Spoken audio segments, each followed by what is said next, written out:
President Donald Trump spared former Sheriff Joe Arpaio a possible jail sentence on Friday by pardoning the recent federal conviction stemming from his immigration patrols, reversing what critics saw as a long-awaited comeuppance for a lawman who escaped accountability for headline-grabbing tactics during his tenure as Metropolitan Phoenix top law enforcer. The White House said the 85-year-old ex-sheriff was a worthy candidate for a presidential pardon. It was Trump's first pardon as president. Throughout his time as sheriff, Arpaio continued his life's work of protecting the public from the scourges of crime and illegal immigration, the White House statement said. The announcement to pardon Arpaio came 3 days after a rally in Phoenix at which the president signaled his willingness to absolve the misdemeanor contempt court conviction. Arpaio was in a celebratory mood after the pardon, eating dinner at an Italian restaurant as someone in his party ordered champagne.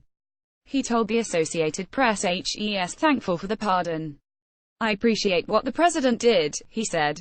"I have to put it out there, no pardon, you'll be with him as long as he's president." The pardon drew a swift and harsh denunciation from Latinos and political leaders in Arizona and beyond. They said the action amounted to an endorsement of racism by wiping away the conviction of a man who has been found by the courts to have racially profiled Latinos in his immigration patrols. Pardoning Joe Arpaio is a slap in the face to the people of Maricopa County, especially the Latino community and those he victimized as he systematically and illegally violated their civil rights, Phoenix Mayor Greg Stanton said. The White House announced the pardon late Friday after Trump fleshed out the details of his ban on transgender individuals serving in the military, a policy that will cheer his conservative base, and as a powerful Category 4 hurricane threatened to batter Texas with heavy winds and severe flooding. Arpaio became a nationally known political figure over the past dozen years as he took aggressive action to arrest immigrants in the country illegally.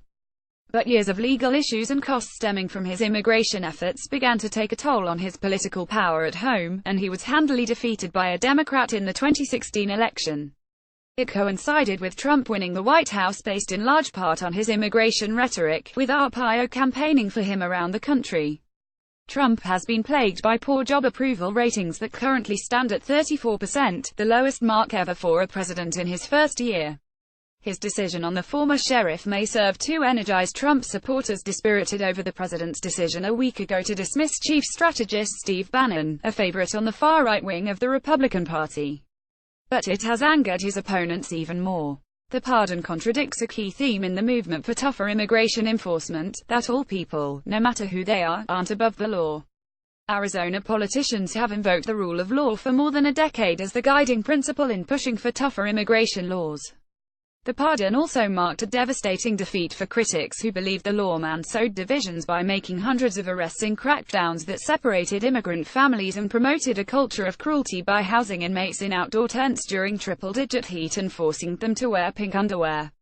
They say it removed the last chance at holding Arpaio legally accountable for what they say is a long history of misconduct, including a 2013 civil verdict in which the sheriff's offices were found to have racially profiled Latinos in his immigration patrols. Arpaio was accused of prolonging the patrols for 17 months after a judge had ordered them stopped so that he could promote his immigration enforcement efforts in a bid to boost his successful 2012 re-election campaign. Arpaio acknowledged extending the patrols, but insisted it wasn't intentional, blaming one of his former attorneys for not properly explaining the importance of the court order and brushing off the conviction as a petty crime. He accused then-President Barack Obama of trying to influence the 2016 sheriff's race by announcing in court weeks before Election Day that it was willing to prosecute Arpaio. But the charge itself wasn't filed by prosecutors. It was recommended by the judge who presided over the profiling case. Lawyers in Trump's Justice Department prosecuted the case at a 5-day trial in late June and early July.